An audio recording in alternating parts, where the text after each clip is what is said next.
"I'm not a virgin," she said, but the giant cowboy took her hand and said, "I never asked you to be one." Before continuing, tell us in the comments, do you think one encounter can change the course of two lives forever? And don't forget to subscribe to the channel, because this story will captivate you until your last breath. The relentless sun beat down on New Mexico in 1887, a crucible of dust and expectation where every glance held a judgment and whispers carried the weight of law.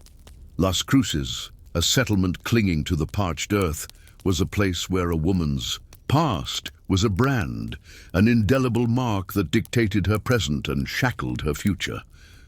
Maria Herrera knew this truth intimately.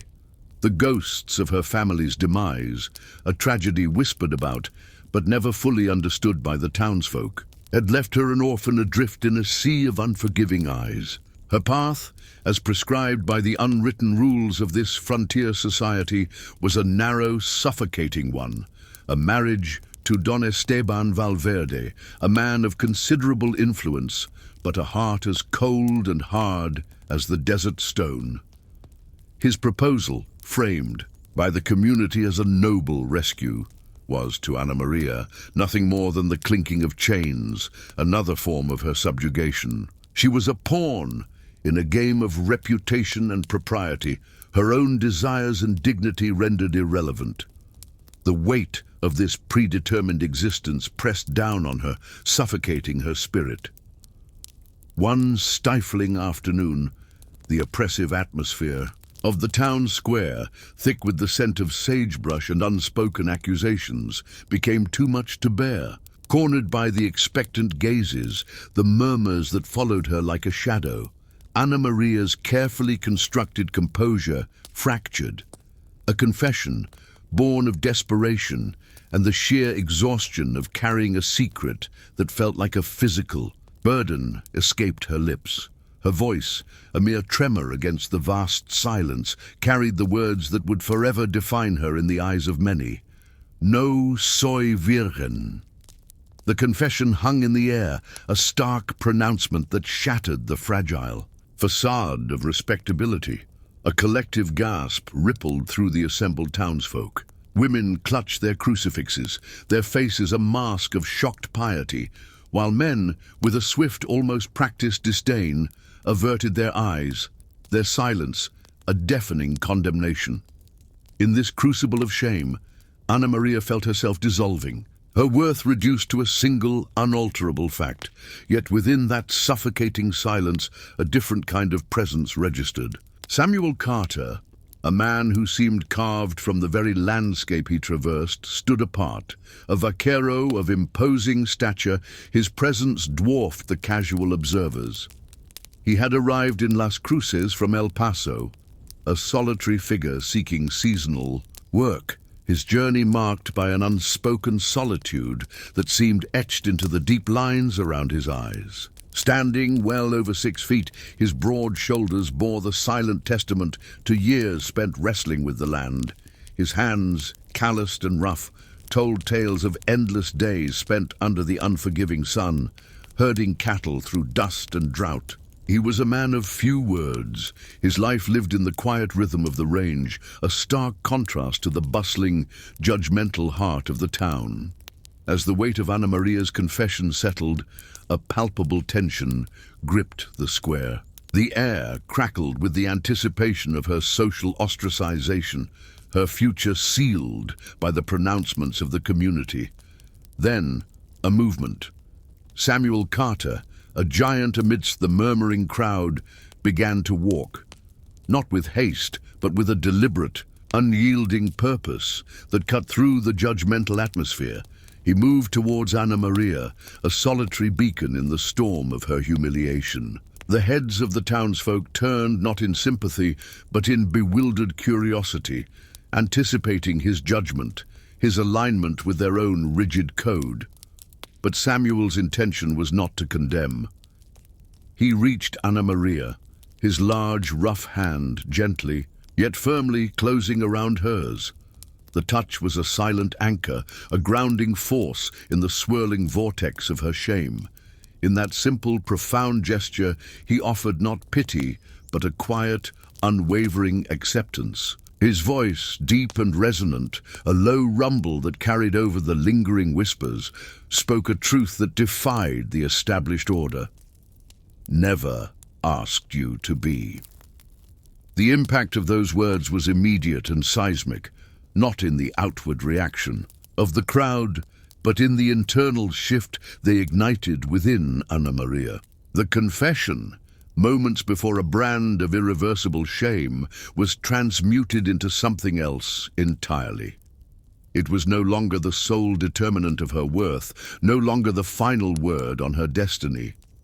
Samuel's quiet interjection, his refusal to participate in her condemnation, had fractured the very foundation of the community's judgment.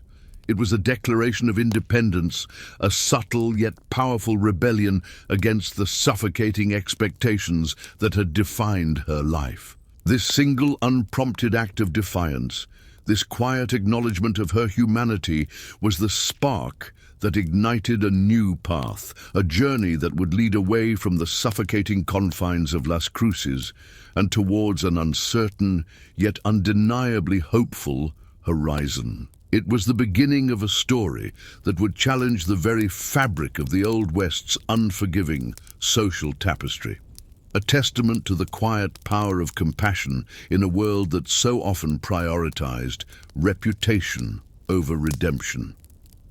The trajectory of Ana Maria's life, so rigidly plotted by the conventions of her time and place, had been irrevocably altered by a single, unexpected act of grace. The suffocating weight of her past, the whispered accusations about her virtue that had been meticulously catalogued and weaponized by the gossiping tongues of Las Cruces, now seemed to recede, not erased, but challenged by a new narrative that began to form in the space between her whispered confession and Samuel Carter's quiet reply. The path laid out for her, the marriage to Don Esteban Valverde, a man whose wealth and influence were meant to shield her from the harsh realities of her perceived indiscretion, now felt like a cage designed by others, a cage that Samuel's simple declaration had begun to unlock. He, a transient figure in her life, a vaquero seeking temporary work, had offered her not a rescue in the conventional, transactional sense, but a profound affirmation of her inherent worth, a value that transcended the societal metrics of virginity and reputation. This was the inciting incident, the undeniable disruption that propelled her from the ordinary, albeit oppressive world she knew, into the extraordinary realm of possibility. The decision to leave was not born of a grand plan, but of a desperate, nascent hope, a fragile seedling pushing through the hardened soil of despair. The quiet strength in Samuel's eyes, the unwavering grip of his hand, had given her something more valuable than any societal approval, a sense of being seen, truly seen, beyond the labels and the judgments. It was an affirmation that resonated, deeper than any whispered condemnation. The journey that commenced was not merely a physical flight from Las Cruces, but a courageous leap into the unknown, a deliberate stepping away from the prescribed narrative of her life. They traveled west, following the dusty trails that snaked through the vast, indifferent landscape of New Mexico, their destination a vague promise of anonymity, a place where the echoes of her past might finally fade. From the familiar yet suffocating streets of Mesilla, they moved towards the rugged allure of Silver City, each mile a testament to their burgeoning defiance. The prejudices they sought to escape were not confined to the town square. They were ingrained in the very fabric of the territory, carried by the wind and etched into the memory of every settlement they passed. Their flight was not a silent one. The rumors, like persistent tumbleweeds, followed them, carried by those who saw Ana Maria's departure not as an act of self-preservation, but as a scandalous defiance of social order. Men who had known her family, men who felt a proprietary claim over the town's reputation, saw her association with Samuel as a further stain. They viewed her newfound freedom, facilitated by the silent strength of the vaquero, as an affront to their own authority and the established norms they upheld. The journey became a series of subtle confrontations, of averted gazes that still held judgment, of hushed conversations that ceased abruptly as they approached. Each encounter was a reminder of the world they had left behind, a world that preferred. And Maria, subdued and compliant, a world that could not fathom love or acceptance, that disregarded the weight of a woman's perceived transgressions. Yet amidst the constant undercurrent of societal disapproval, a different kind of connection began to blossom. The nights spent under the immense, star-dusted canvas of the desert sky became their sanctuary. Campfires crackling against the encroaching darkness cast dancing shadows that seemed to soften the harsh realities of their flight. It was in these quiet moments, away from the prying eyes and judgmental whispers, that Anna Maria began to truly see Samuel, not just as a rescuer, but as a man.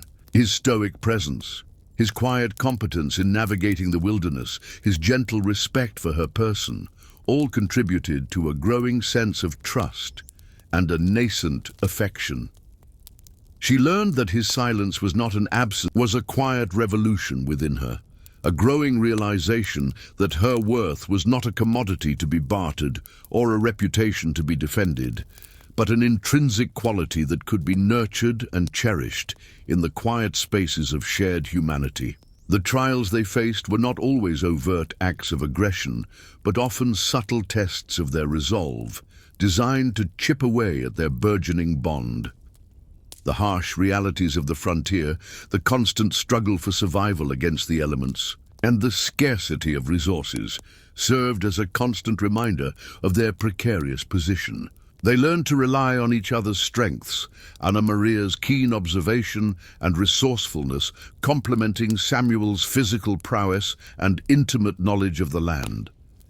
Yet, the specter of societal disapproval loomed large.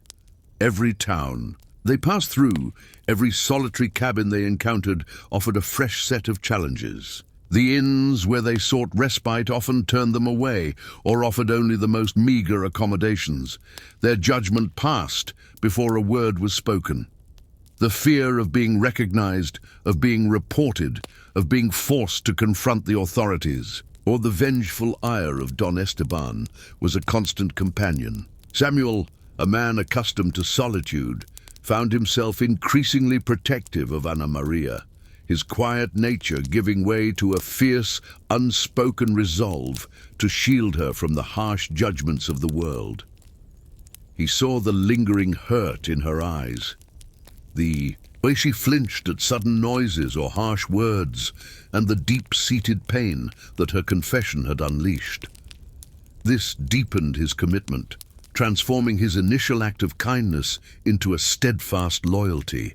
He began to understand the true depth of the societal chains that bound her, recognizing that her confession was not just a personal failing in the eyes of others, but a symbol of female vulnerability that the patriarchal society of the time sought to control and punish. His own solitary existence, marked by a quiet resilience against his own unnamed adversities, seemed to draw him to Anna Maria's plight, recognizing a kindred spirit in her struggle for autonomy.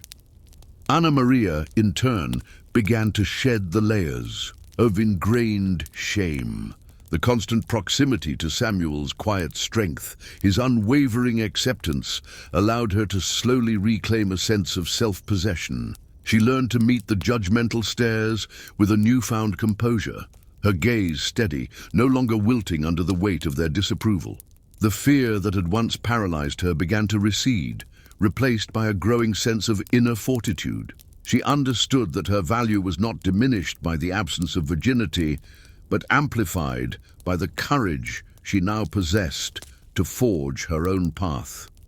the shared hardships, the moments of quiet understanding under the vast, indifferent sky, forged a bond between them that transcended the superficial judgments of the society they traversed. This was more than just a journey of escape.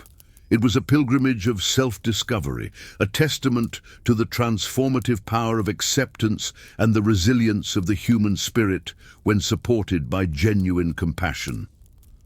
The turning point arrived, not with a dramatic confrontation, but with a quiet yet profound realization that solidified their commitment and irrevocably altered the course of their lives. They had reached a small, dusty outpost, a place where they hoped to find supplies, and perhaps a brief respite from their constant flight. However, the news of their presence had preceded them, carried by the ever-present network of gossip. Don Esteban Valverde, informed of Ana Maria's elopement, had dispatched men to retrieve her, not out of love, but out of a possessive need, to reclaim what he considered his property, to restore his own damaged reputation by punishing her defiance. The arrival of these men, their faces grim and determined, marked the point of no return. Their presence in the small outpost was a physical manifestation of the forces they were fleeing, a stark reminder that the past and the societal judgments it carried would not simply disappear. Samuel, sensing the imminent danger, acted swiftly and decisively. He knew that confronting these men directly would likely result in their capture and Ana Maria's forced return, a fate worse than death for her. Instead, he orchestrated a plan that relied not on brute force, but on a strategic maneuver that utilized the very landscape that had been their sanctuary. Under the cloak of a moonless night, he led Ana Maria away from the outpost, guiding her through treacherous, seldom-used trails, effectively disappearing into the vast, untamed wilderness. This act of calculated evasion was more than just a flight. It was a deliberate choice to abandon any hope of reconciliation with the society they had left behind. By choosing this path, by refusing to be apprehended, they were irrevocably crossing the threshold into a new existence, one where they would be entirely on their own, their survival dependent solely on their own resourcefulness and their unwavering commitment to each other. The consequences of this decision were immediate and far-reaching. They were now truly fugitives, their names likely to be spoken with even greater opprobrium. The resources they had hoped to acquire were lost, and the brief respite they had sought was replaced by the stark reality of their isolation. Yet within Ana Maria, a profound shift had occurred. The fear that had been her constant companion began to transform into a steely resolve. The realization that Samuel had risked everything, not out of obligation, but out of a deep-seated loyalty, solidified her own commitment to him and to the life they were building together. She understood that her past, the very thing that had been used to control her, was now an irrelevance in the face of their shared struggle for a future. The journey ahead was fraught with peril, their existence a constant negotiation with a harsh environment and the ever-present threat of discovery. But in that moment of decisive evasion, in the quiet darkness of the desert night, Ana Maria felt a sense of freedom she had never known, a freedom born not of external validation, but of an internal acceptance of her own agency and the unwavering support of the man who stood by her side. The wilderness became their unforgiving teacher, its vastness mirroring the enormity of the choices they had made. Each sunrise brought the specter of new challenges, demanding a resilience they were only beginning to discover within themselves. The meager supplies they carried dwindled, forcing them to rely on Samuel's expertise in hunting and foraging, while Ana Maria's sharp eyes proved invaluable in spotting edible plants and potential dangers. Their bond, forged in the crucible of shared hardship and mutual reliance, deepened with every passing day, The unspoken understanding that had begun to form under the desert stars now solidified into an unbreakable partnership. They were two solitary souls against the world, their only true sanctuary found in each other's presence. The moral dilemmas they faced were not abstract philosophical debates, but stark, life-or-death decisions. The fragility of their existence was palpable. A single misstep, a moment of lost vigilance, could spell their doom. The pressure from the society they had fled was a constant, invisible force. The whispers that had once chased them now seemed to reverberate in the rustling leaves and the howling wind. They knew that their defiance would not go unpunished, that the men sent by Don Esteban were likely still searching, fueled by a sense of wounded pride and the desire to reassert control. The fear of capture was a gnawing anxiety, but it was a fear that no longer paralyzed Ana Maria. Instead, it fueled a quiet determination. She had tasted freedom, a freedom that came from defying the restrictive narrative imposed upon her, and she was unwilling to relinquish it. Samuel, witnessing her transformation, saw not the vulnerable girl who had confessed her shame, but a woman of incredible strength and unwavering spirit. His admiration for her grew, his initial protective instincts evolving into a profound respect for her resilience. Amidst the trials, they encountered others who, like them, lived on the fringes of society. A solitary prospector, his face weathered by years of solitary searching, offered them a share of his meager provisions and a word of caution about the dangers of the territories. A family of homesteaders, their dreams of a new life met with relentless hardship, shared a rare moment of warmth and camaraderie around a communal fire, their own struggles a mirror to Ana Maria and Samuel's. These encounters, though brief, were vital. They were reminders that they were not entirely alone in their defiance, that others, too, were forging their own paths against the established order. However, these fleeting connections also underscored the inherent risks. The kindness of strangers was a double-edged sword. It offered solace, but also the potential for betrayal, for being reported to those who sought to recapture Ana Maria. Each interaction was a delicate dance, a careful assessment of trust in a world where suspicion was often the wisest course. The central values they held dear, courage, resilience, and the nascent love between them, were being tested at every turn, their strength measured against the relentless forces of a society that preferred conformity over compassion. The climax of their ordeal arrived not with a grand public confrontation, but in the stark, societal judgment, but by pure avarice and a brutal disregard for human life. Their discovery of Ana Maria and Samuel's camp was a brutal culmination of their constant vigilance, an unavoidable confrontation that brought their journey to a critical juncture. The outlaws, their intentions clear and their numbers superior, presented a threat that transcended the social prejudices they had so far evaded. Samuel, understanding the direness of their situation, knew that direct confrontation was a losing proposition. His strength, while formidable, was no match for a coordinated attack by multiple armed men. He recalled the lessons of the wilderness, the art of evasion and strategic retreat. He saw in the canyon's treacherous terrain not just a trap, but a potential advantage. He whispered his plan to Ana Maria, a desperate gamble that relied on her courage and quick thinking.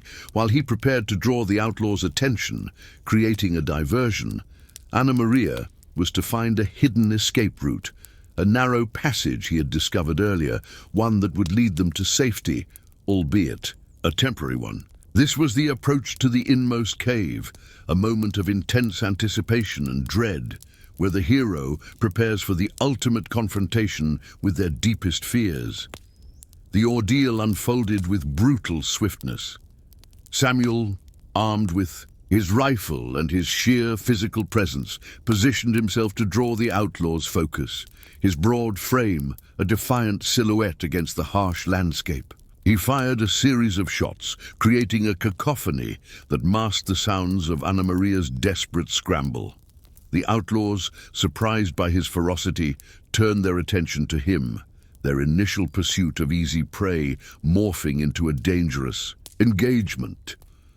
Ana Maria, her heart pounding against her ribs, navigated the treacherous, narrow passage, the rough stone scraping her hands and knees. The sounds of the conflict, the sharp cracks of gunfire and Samuel's guttural roars, echoed through the canyon, each sound a testament to the immense sacrifice he was making for her. She reached a small, concealed opening, a dark fissure in the rock face, and slipped through, her breath ragged, her body trembling. Emerging onto a higher ledge, she looked back, her eyes scanning the chaotic scene below. She saw Samuel, outnumbered but unyielding, a figure of immense courage fighting against overwhelming odds. Then, in a moment that seemed to stretch into eternity, she witnessed the reward, the seizing of the sword. Samuel, with a final desperate surge of strength, managed to disarm one of the outlaws and use the man's own weapon to create a decisive advantage, driving the remaining attackers into a panicked retreat. He was injured, his movements slow and pained, but he was alive. He had not only survived the ordeal but had secured their immediate safety, his bravery earning them the precious commodity of time and escape. This hard-won victory, this act of profound selflessness, was the ultimate testament to his love and commitment, and it resonated deeply within Ana Maria, solidifying her own resolve to face whatever lay ahead together. The aftermath of the canyon confrontation was a stark testament to the enduring consequences of their journey. Samuel, though victorious against the outlaws, bore the physical and emotional scars of the brutal encounter. A deep gash on his arm, poorly bandaged with scraps of cloth, throbbed with a dull ache, a constant reminder of the price of their survival. Ana Maria, her own reserves of strength tested to their limits, tended to his wounds with a tenderness that belied the harshness of their surroundings. The emotional toll was equally heavy. The close brush with death had left them both shaken, the fragility of their existence laid bare. They had escaped the immediate threat, but the path ahead remained uncertain, the vast, unforgiving landscape of the West offering no guarantees of peace or safety. Their flight continued, but with a subtle shift in their purpose. The initial desperation to simply escape had evolved into a conscious effort to build a new life, one founded on the principles of mutual respect and unwavering support that had blossomed between them. They sought not just anonymity, but a place where they could finally lay down roots, a place where their past would not define them. They moved further west, towards the rugged beauty of Arizona, drawn by the promise of more open spaces and a less judgmental populace. The journey back to any semblance of a settled life was arduous, fraught with the lingering fear of discovery and the constant need for vigilance. They learned to read the land, to anticipate the movements of others, to trust their instincts. Above all else, the road back was not a return to their former lives, but a forging of a new path, one paved with the hard-won lessons of their trials. They encountered small mining towns and isolated ranches, places where their story, if known, was met with a more pragmatic curiosity than outright condemnation. Samuel's skills as a vaquero were in demand, and his quiet competence, coupled with Ana Maria's sharp intellect and growing confidence, allowed them to earn a meager but honest living. They learned to adapt, to find moments of peace amidst the constant struggle.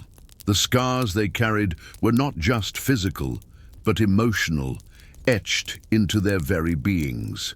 Yet, these scars were also symbols of their resilience, testaments to their capacity for love and survival in a world that had tried to break them. They had faced their deepest fears, their most profound moral challenges, and had emerged not unscathed, but fundamentally transformed, stronger and more deeply connected than they could have ever imagined. Their journey culminated not in a grand return to society, but in the quiet establishment of a small homestead, a patch of land carved out of the wilderness in a remote corner of Arizona. It was a place far removed from the judgmental eyes of Las Cruces, a sanctuary built with their own hands and sustained by their unwavering commitment to each other. Here, under the vast open sky, they began to build a life that was entirely their own, free from the oppressive weight of past transgressions. The road back had been a long and arduous one, marked by fear, uncertainty, and the constant threat of exposure. But it had also been a journey of profound self-discovery, and the blossoming of a love that had proven stronger than any societal decree. The final stage of their transformation, the resurrection, was not a dramatic confrontation with their past tormentors, but a quiet, internal affirmation of their hard-won peace. They had faced their ultimate fears, the fear of judgment, the fear of abandonment, the fear of a life lived in perpetual shame, and had emerged not just survivors, but individuals who had redefined their own worth. The memory of Las Cruces, of Don Esteban, and of the societal pressures that had once threatened to crush them, faded into the distant past, replaced by the tangible reality of their shared life and the quiet dignity they had cultivated. The return with the elixir was not a tangible gift to be shared with the world at large, but the profound example of their own lives. They had demonstrated that love and acceptance could transcend the rigid boundaries of reputation, that true worth was not defined by a woman's past, but by her present courage and resilience. Their homestead, a symbol of their self-sufficiency and their defiance of societal norms, became a quiet beacon for others who sought a similar escape from judgment.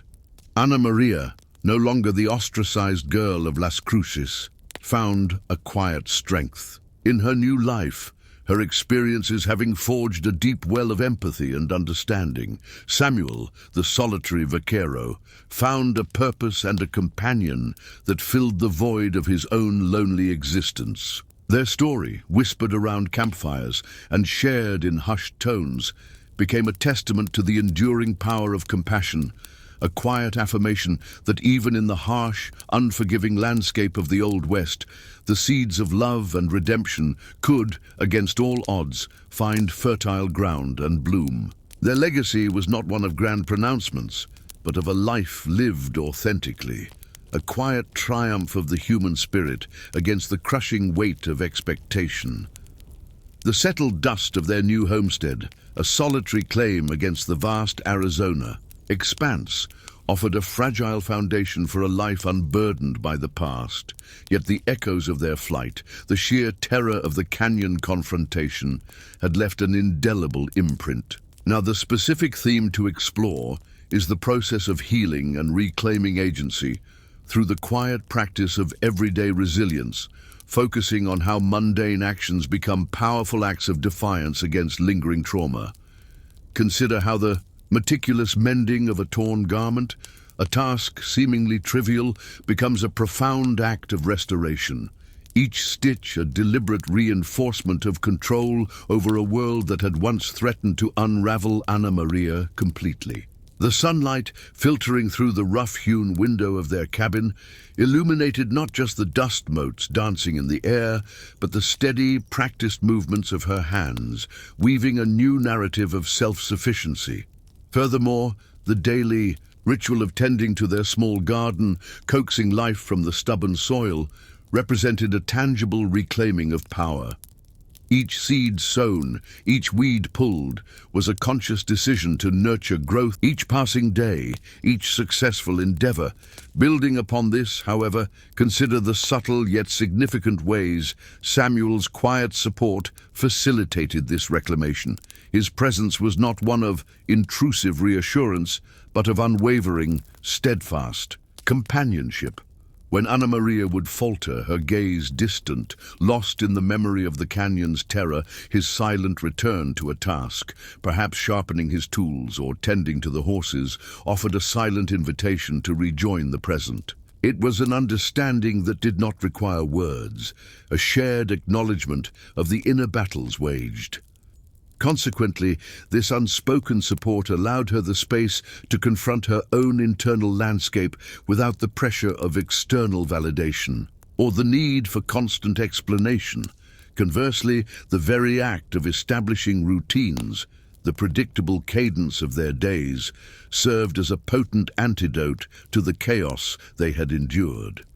Now, think about how the predictable creak of the cabin, Doctor as Samuel returned from tending the livestock, or the familiar scent of wood smoke curling from their chimney, became markers of security. These were not merely environmental cues, but affirmations of a stable reality they had painstakingly built.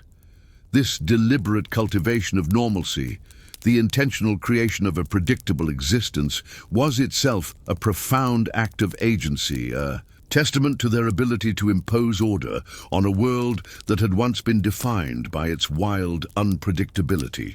The resilience was not in grand gestures, but in the cumulative effect of countless small, deliberate actions. Another crucial layer is the development of Ana Maria's internal voice. The years of societal conditioning had taught her to silence her own thoughts, to defer to the pronouncements of others. In the solitude of their homestead, however, she began to hear her own inner monologue, not as a source of shame, but as a guide. Consider how her quiet observations of the landscape, her assessments of their dwindling supplies, or her simple preferences for how a task should be done, became more confident and assured. This internal dialogue, once suppressed, now served as a compass, guiding her decisions and reinforcing her growing sense of self-direction. The ability to trust her own judgment, honed through these daily practices, was perhaps the most significant aspect of her healing. The quiet rhythm of their new existence, while a balm to their frayed nerves, also presented a new landscape for Ana Maria's internal growth. Now, consider how the meticulous tending of their small flock of chickens, a task demanding consistent attention and a keen eye for individual needs, became a subtle yet powerful exercise in re-establishing her own autonomy. Each morning, as she collected the warm, smooth eggs, a tangible product of her care and foresight, it was more than just sustenance. It was a quiet affirmation of her capabilities, a direct refutation of the helplessness that had once defined her. This was not about grand pronouncements of independence, but about the steady accumulation of small victories, the quiet assertion of her capacity to nurture and sustain, a stark contrast to the societal narrative that had sought to define her solely by a perceived lack. Building upon this, however, think about the development of her decision-making process beyond the immediate needs of survival. When faced with choices regarding the allocation of their limited resources, whether to trade excess eggs for a much-needed tool or preserve them for future sustenance, Ana Maria's voice began to emerge with a quiet confidence. Her contributions to these discussions were no longer hesitant suggestions, but reasoned proposals, born from a growing understanding of their financial realities and a developing foresight for future needs. This shift from passive acceptance to active participation in strategic planning was a crucial step in reclaiming her agency, demonstrating a capacity for foresight and responsibility that directly challenged the assumptions about her character. Furthermore, the simple act of learning to navigate the local trading posts, the infrequent but necessary excursions into nearby settlements for supplies, presented a new arena for her burgeoning self-assurance. These were not the judgmental gatherings of Las Cruces. They were functional exchanges where her skills and her word held tangible value. Observe how her ability to haggle for fair prices, to assess the quality of goods, and to manage their meager earnings with prudence, built a quiet confidence that extended beyond the confines of their homestead. This practical application of her intellect in the public sphere, however small, was a powerful counterpoint to the isolation and the public shame she had previously endured. Conversely, consider the profound impact of Samuel's complete trust in her judgment in these matters. His willingness to delegate financial decisions, to entrust her with the management of their trade and resources, was a silent acknowledgement of her competence and a powerful reinforcement of her growing self-worth. This was not about him relinquishing responsibility, but about his genuine belief in her capabilities, a trust that allowed her to flourish without the constant fear of scrutiny or correction. This mutual reliance, built on respect rather than obligation, fostered an environment where her own decision-making faculties could strengthen and mature without external pressure. Another crucial layer is the subtle yet significant way Ana Maria began to articulate her own desires and aspirations, moving beyond the immediate needs of survival. While the daily grind of homesteading demanded constant attention, moments of quiet reflection allowed her to consider what a truly fulfilling life might entail. Perhaps it was the desire to cultivate a small patch of wildflowers, not for any practical purpose, but purely for the beauty and joy they brought, or the aspiration to learn a new skill, like rudimentary bookkeeping, to better manage their affairs. These were not demands, but quiet explorations of her own inner landscape, the tentative emergence of a personal identity separate from her past trauma. These nascent aspirations, nurtured in the quiet solitude of their shared life, represented a profound step in her healing, a testament to her enduring capacity for hope and personal growth. The quietude of their homestead, a deliberate sanctuary forged from hardship, fostered a deeper exploration of Ana Maria's internal landscape, particularly her burgeoning capacity for measured risk-taking. Consider how the decision to invest their meager savings in a single high-quality milk cow, rather than spreading their resources thinly across several lesser animals, represented a significant departure from her earlier, survival-driven caution. This was not a reckless gamble, but a calculated assessment of potential long-term gain, a demonstration of foresight that extended beyond the immediate needs of the day. The careful research into local breeds, the shrewd negotiation at the livestock auction, and the subsequent diligent care of the animal all spoke to a newfound confidence in her ability to manage their future. Building upon this, however, think about the subtle yet profound shift in her interactions with the wider community, however infrequent. When encountering neighboring ranchers or traders passing through, Ana Maria's communication evolved. Instead of simply answering direct questions, she began to proactively share relevant observations, a forecast of potential drought impacting local forage, or an early warning of disease among cattle in a distant territory.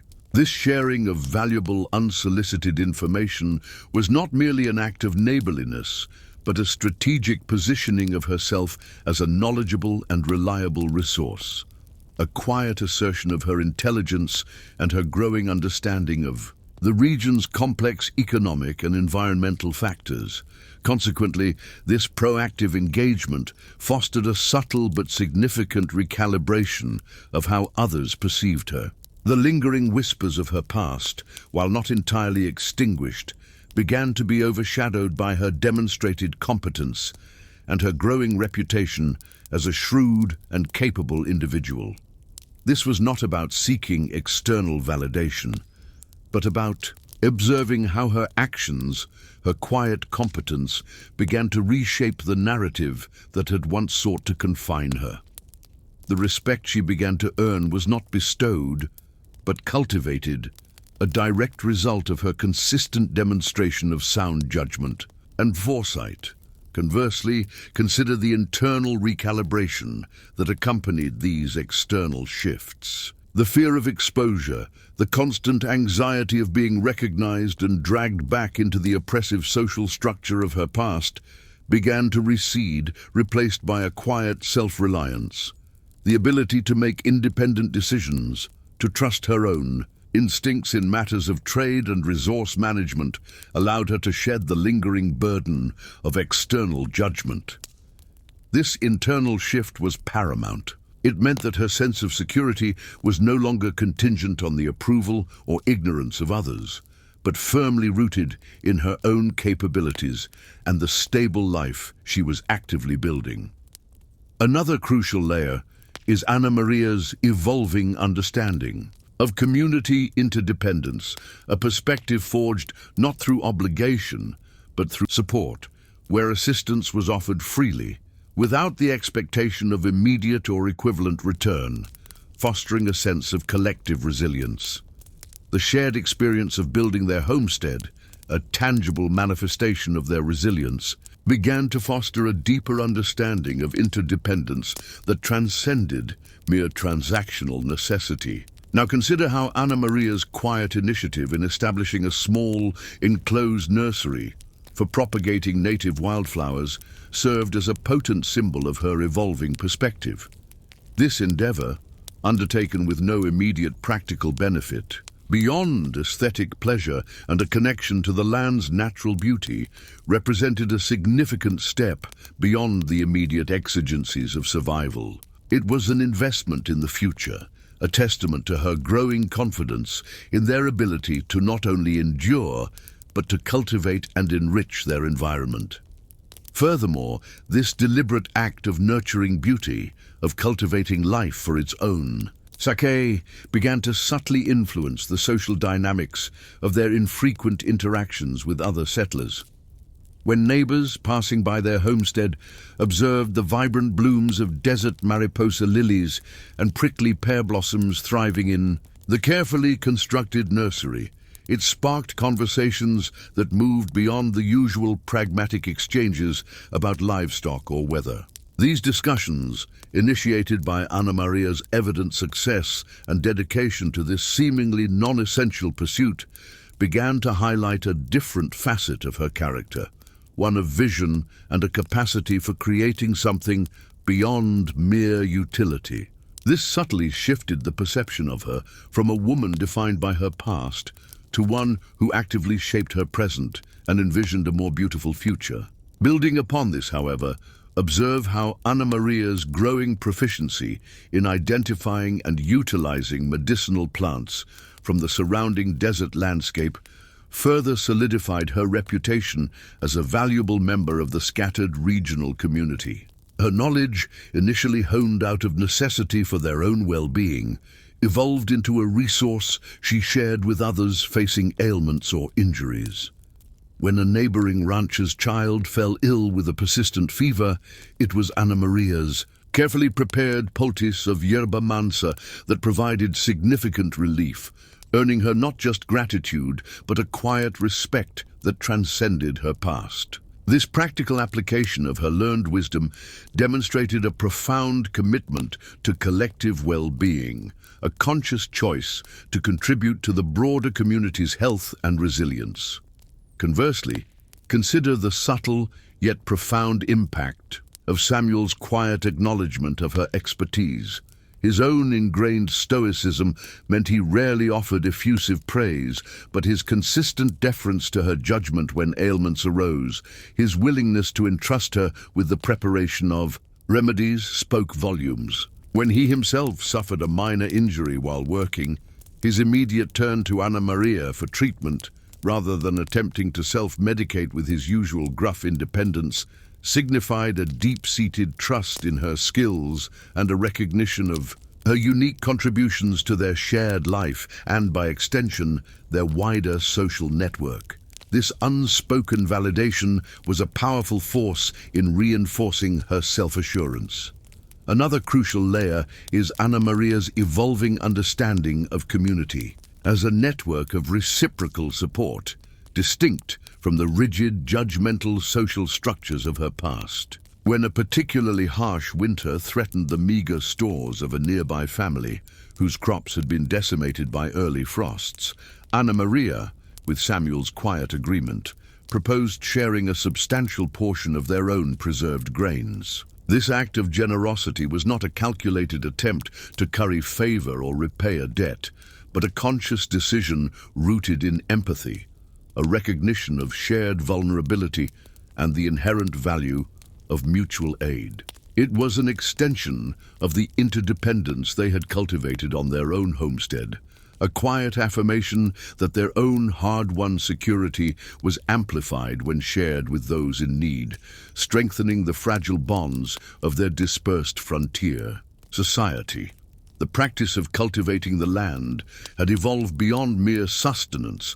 Anna Maria now engaged with the soil with a nuanced understanding of its cycles and potential, a stark contrast to her earlier purely utilitarian approach. Now consider how her meticulous selection of drought-resistant native seeds, plants that thrived on minimal rainfall and possessed a resilience born of the harsh desert climate, demonstrated a strategic adaptation to their environment. This was not simply about survival, but about fostering a sustainable existence that worked with the land rather than against it. Her detailed record-keeping, a practice she had initially adopted out of necessity to track dwindling supplies, now became a sophisticated tool for agricultural planning, forecasting yields based on rainfall patterns and soil conditions, a level of foresight previously unimaginable. Building upon this, however, observe how Anna Maria's growing expertise in identifying and utilizing the medicinal properties of desert flora extended beyond simple remedies.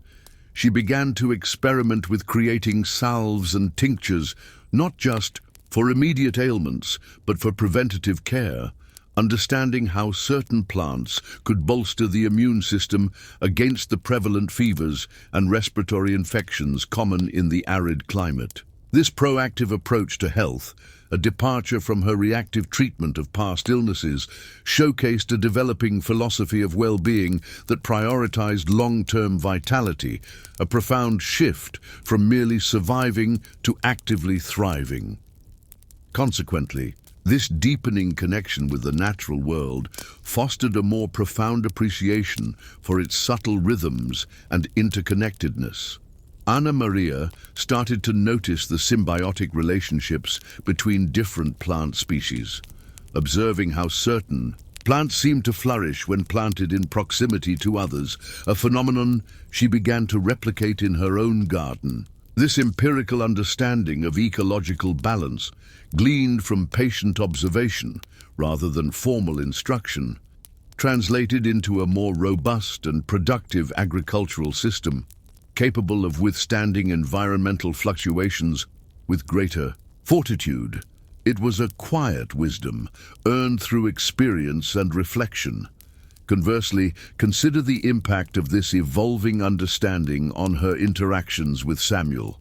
While his practical skills in ranching and construction remained essential, he began to rely increasingly on Anna Maria's ecological insights. When assessing new grazing lands or planning water management strategies, he would defer to her observations about soil composition, native vegetation, and potential water sources, recognizing the unique value her environmental knowledge brought to their shared enterprise.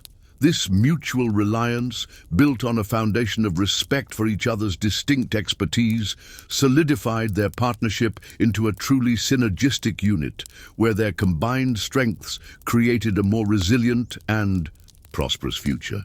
Another crucial layer is Anna Maria's burgeoning confidence in her ability to manage their financial affairs, extending beyond mere day-to-day transactions.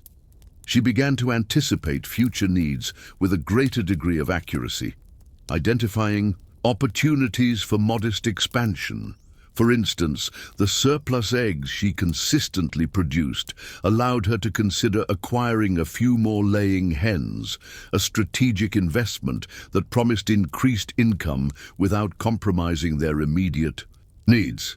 This forward-thinking approach, a departure from her earlier reactive financial management, demonstrated a growing self-assurance in her capacity to plan for and achieve long-term stability, a testament to her personal growth and her unwavering commitment to building a secure future. Reflecting on this journey so far, the contours of a profound transformation begin to sharpen into focus. The relentless crucible of the frontier, which once threatened to shatter Ana Maria's spirit, has instead served to forge an unyielding resilience, a quiet strength that now underpins her every action. The landscape, initially a canvas of fear and uncertainty, has gradually yielded to her deliberate efforts, becoming a testament to her growing mastery and her capacity for foresight. The very elements that once seemed insurmountable have been, through patient observation and strategic adaptation, woven into the fabric of a sustainable existence, each success a quiet rebuttal to the limitations imposed by her past. As we pivot towards the final reflection, it becomes evident that the cumulative effect of these experiences has been to recalibrate her very perception of self and her place in the world. The narrative that once defined her, dictated by the harsh judgments of a society that prioritized reputation over intrinsic worth, has been steadily rewritten through countless acts of quiet competence and unwavering self-reliance. The tentative steps towards autonomy have blossomed into a confident stride. Each decision made, each challenge met, reinforcing an inner fortitude that now serves as her most reliable compass. The journey has not been about erasing the past, but about integrating its lessons into a present that is actively shaped by her own agency. In light of these, the emergent capacity to not only endure, but to actively contribute to the well-being of a wider, albeit scattered, community. The seeds of hope, sown in the most unlikely of circumstances, have taken root, promising a harvest of enduring strength and quiet fulfillment. The sun dipped below the rugged horizon, painting the vast Arizona sky in hues of ember and amethyst, a daily spectacle that had, over time, transformed from a symbol of their isolation into a quiet affirmation of their enduring presence. Their homestead, once a desperate refuge, had become a testament to a different kind of victory, one measured not in grand pronouncements, but in the steady rhythm of daily resilience. Ana Maria, her hands roughened by the soil and her spirit, tempered by trials, watched Samuel return from the day's work, his silhouette etched against the fading light. The years had etched their own stories onto their faces, lines of hardship softened by the quiet understanding that had woven itself between them, as intricate and strong as the native grasses that now thrived under their care. The true measure of their journey was not found in the miles they had traveled or the dangers they had narrowly escaped, but in the profound internal landscape they had cultivated. The fear that had once clung to Ana Maria like a shroud had been systematically dismantled, not through confrontation, but through the steady accumulation of small, deliberate acts of self-possession. Each seed sown, each successful harvest, each carefully managed trade at the distant outpost had been a quiet assertion of her agency, a rebuilding of a self that had been fractured by the judgments of a world that sought to define her by her past. The whispers of Las Cruces had faded, replaced by the rustle of the wind through the cottonwoods and the steady beat of her own heart, a rhythm now attuned to the land and the quiet strength of her partnership with Samuel. Their lives, once dictated by the rigid expectations of a society that valued reputation above all else, had become a quiet rebellion, a testament to the enduring power of compassion and the profound capacity for growth that resides within the human spirit. The lessons learned in the unforgiving crucible of the frontier had not merely taught them to survive, but to thrive, to find beauty in austerity, and to build a life rooted in mutual respect and unwavering support. The elixir they had returned with was not a tangible treasure, but the quiet wisdom of knowing that true strength lies not in the absence of scars, but in the courage to face them, to integrate them, and to emerge, not unscathed, but undeniably whole. The practice of living, of tending to the land, of nurturing their bond, had become a continuous act of creation, a daily affirmation of their hard-won peace. The true practice begins now in the enduring quiet of their days, a constant, gentle unfolding of a life built not on escaping the past, but on the unwavering foundation of a present earned through courage, resilience, and a love that had proven more powerful than any societal decree.